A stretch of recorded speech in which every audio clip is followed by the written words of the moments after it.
He found a certain bug that didn't fly, it levitated. He'd put this bug into a little vial or something, and he saw this vial jumping up off the lab table, jumping up and down.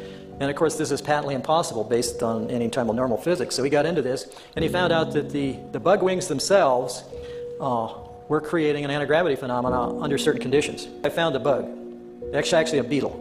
And if you analyze this bug structure, you see a hexagonal pyramid structure array throughout the entire bottom wing of this bug.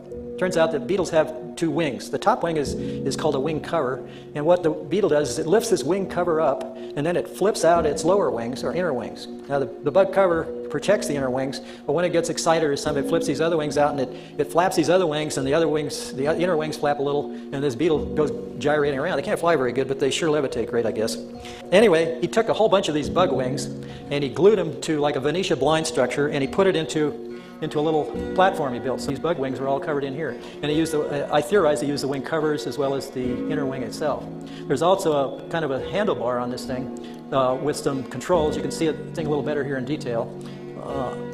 The controls, I think, had to be manipulated continuously and probably vibrated to create the same action that the bug was doing. There was also down at the base some kind of a lever, which I suspect controlled the amount of lift he was getting out of this thing.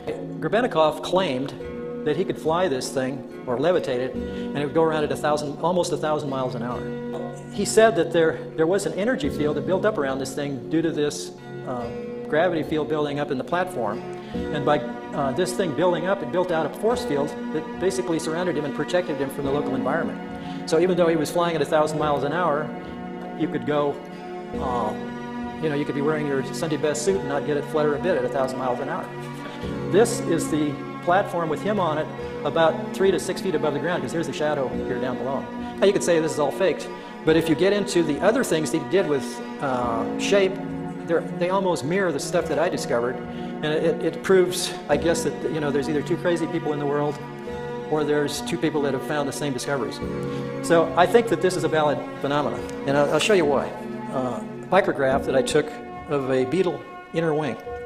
If you look closely at this thing, you can see rows of bumps all along the bottom of this wing.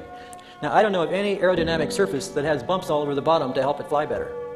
If you blow this up to 430x, you can start to see some of this microstructure of the cells that form where these bumps are. The next slide, at 970x, you start to see what these bumps that stick up are. They're hairs, look like hairs or fibers that grow out of the center of these hexagonal cells. And of course, this harkens back to my basic shape power discovery, is that each one of these, because of their shape going down to a point, is creating a magnetic field. And remember, a magnetic field is a rotating piece of vortex in the ether.